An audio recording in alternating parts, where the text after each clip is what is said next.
Hello दोस्तों, आपका स्वागत है मेरी YouTube channel Ishanvi and mommy में। जस्ट अभी मेरी बेबी सोई है तो मैंने कहा जल्दी से रिकॉर्ड कर लेती हूँ।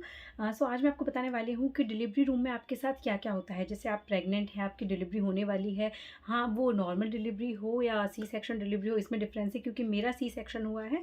मुझे सी सेक्शन का नॉलेज है, तो मैं आपको सी सेक्शन डिलीवरी के बारे में बताना चाहती हूँ कि आपके साथ जो लेबर रूम होता है, जो हमारा ऑपरेशन थिएटर होता है, उसके अंदर क्या होता है सी सेक्शन में। और नॉर्मल डिलीवरी का मुझे आइडिया नहीं है क्योंकि मेरी फर्स्ट चाइल्ड है एंड वो सी सेक्शन से हुई है। Let's start the video. सबसे पहले मैं आपको थोड़ा सा आगे का बताना चाहूँगी, जब वो ऑपरेशन होने वाला था उसके पहले क्या हुआ था और मुझे कैसे पता चला कि मुझे सी सेक्शन करवाना है। क्या हुआ कि मैंने मेक श्योर किया कि हाँ, अब सी सेक्शन ही करवाना पड़ेगा। तो एक्चुअली क्या हुआ था, सुबह 6 बजे के अराउंड ना मुझे जो 22 मार्च के जिस दिन मेरी बेटी हुई है, उस दिन मुझे सुबह 6 बजे के आसपास से ना ऐसा कुछ डिस्चार्ज हो रहा था, मुझे कोई लिक्विड डिस्चार्ज हो रहा था वजाइना से।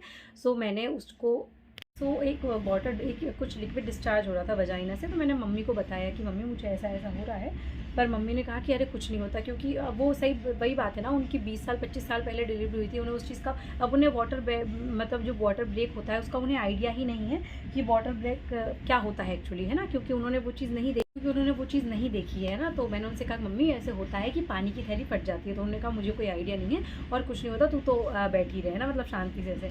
तो मैंने सुबह 6 से लेकर 11 तक मैंने थोड़ा सा वेट किया कि चलो ठीक है, कम हो जाएगा, पर नहीं हुआ कम। एंड कंटिन्यूसली वो लिक्विड निकलता रहा। फिर मैंने कुछ यूट्यूब पे वीडियो सर्च करे, जैसा उसमें सिम्टम्स थे, जैसा बताया गया है यूट्यूब वीडियोज़ में कई में, कि जो स्मेल लेस होता है, वो जो लिक्विड होता है उसमें कोई स्मेल नहीं होती है।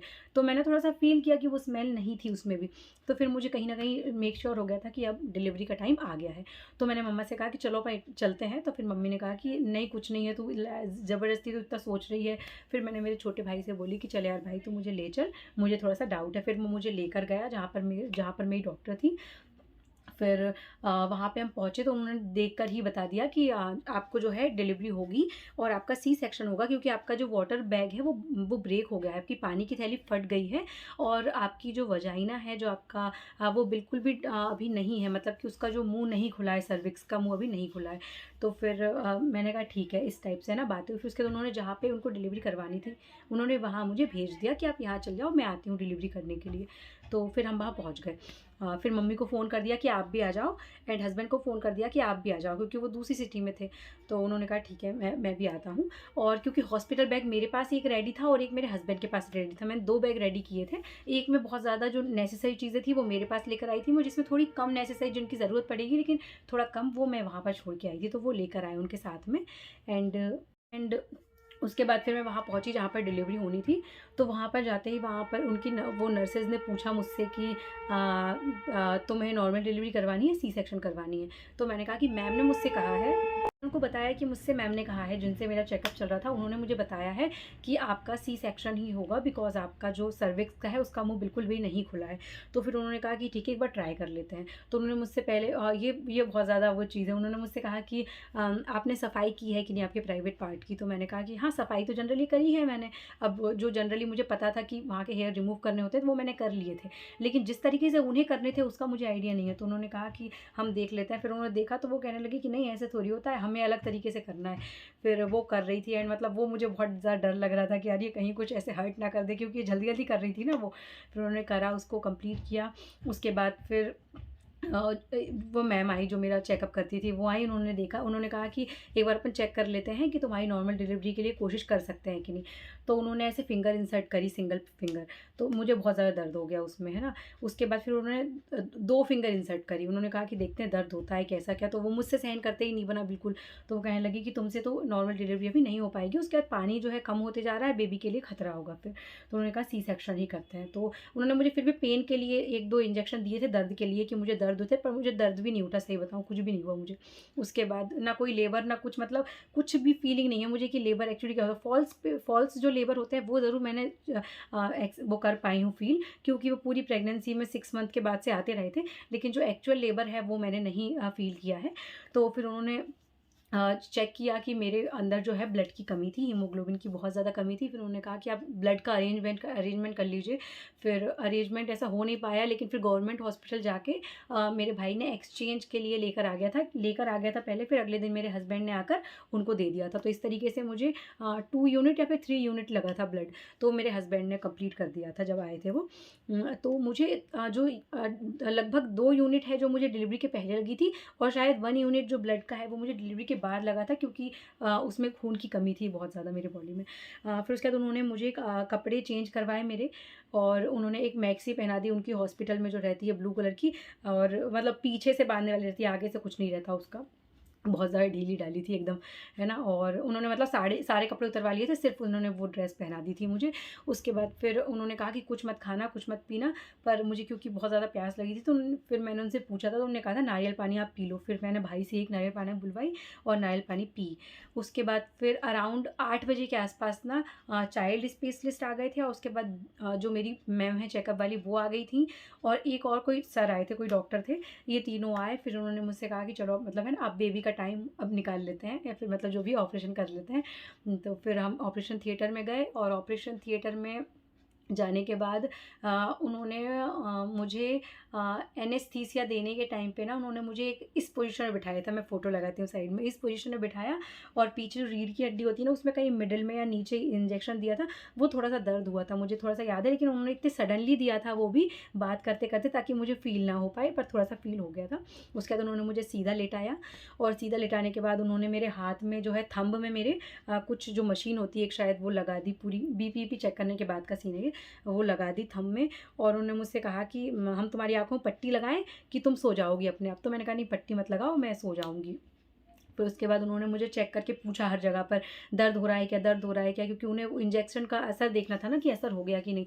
उन्होंने मुझसे पूछा, तो मुझे ऑलमोस्ट मतलब कि ब्रेस्ट के नीचे तक जो है एहसास नहीं हो रहा था, ब्रेस्ट के ऊपर से एहसास हो रहा था।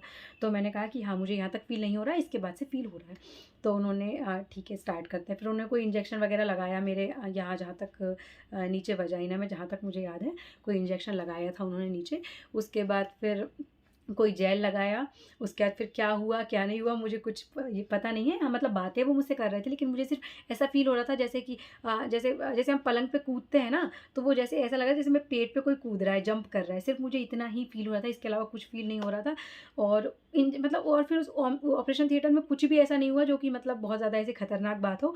बस ये हुआ, उसके बाद मुझे बच्चे की आवाज़ नहीं आई। सडनली मुझे शायद उस समय नींद लग गई थी। तो मैंने उनसे पूछा कि हो गया क्या? 10 या 15 मिनट का खेल था पूरा। फिर उन्होंने कहा कि हाँ, हो गया है। फिर उन्होंने बेबी को वॉश करके और मुझे थोड़ा-सा दिखाया, और फिर उन्हें मम्मी के पास ले गए, उनको दे दिया। और मुझे 15 या 20 मिनट के लिए वहाँ पर रखा ऑपरेशन थिएटर में बैठने के लिए, कि आप बैठ जाओ थोड़ी देर के लिए।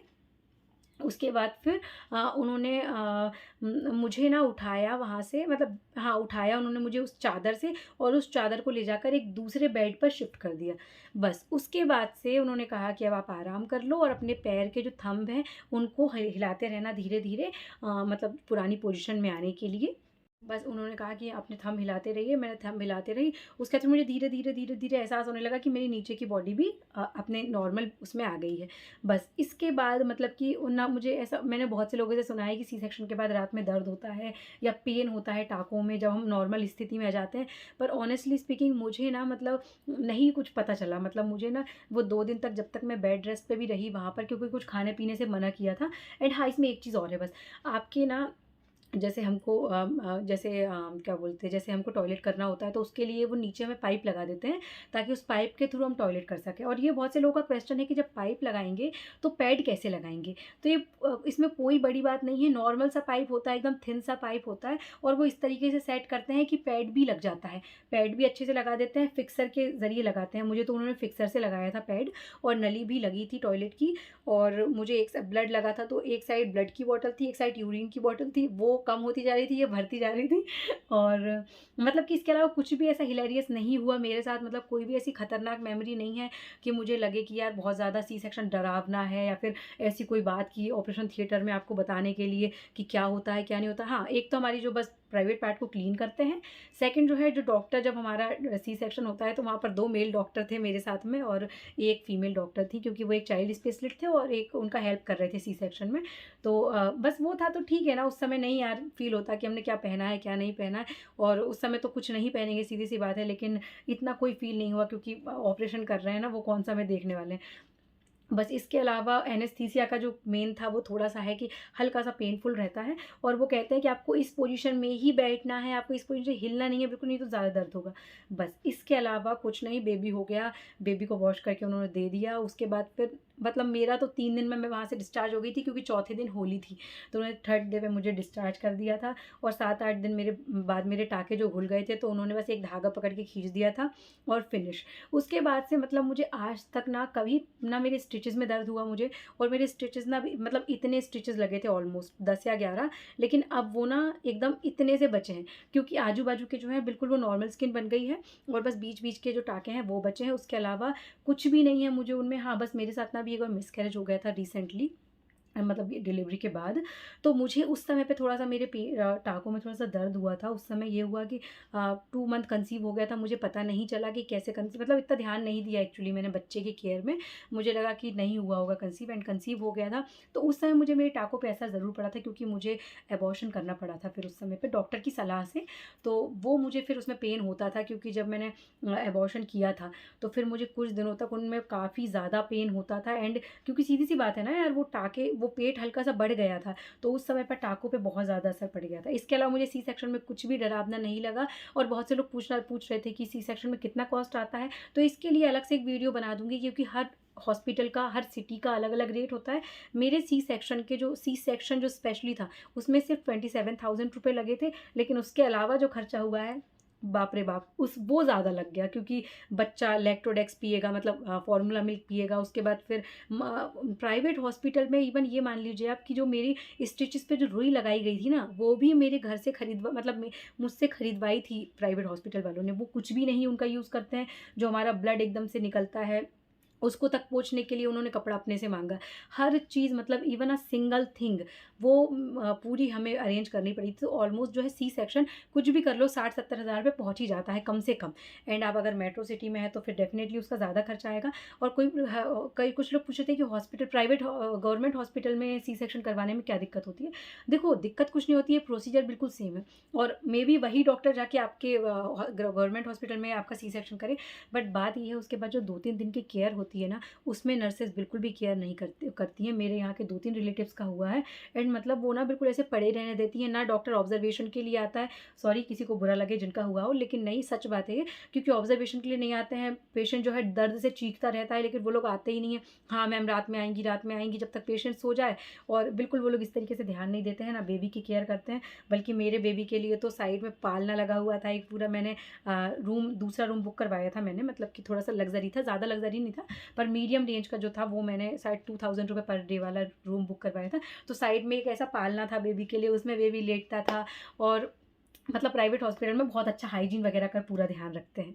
सो ये था मेरा वीडियो, आपको ऑपरेशन थिएटर में क्या होता है उसके बारे में। तो बहुत ज़्यादा कुछ हिलेरियस नहीं होता, लेकिन आप जान के जाओ तो बहुत अच्छी बात है, क्योंकि जैसे मुझे थोड़ा बहुत आइडिया था, तो मुझे बहुत ज़्यादा वो प्रॉब्लम नहीं हो पाई।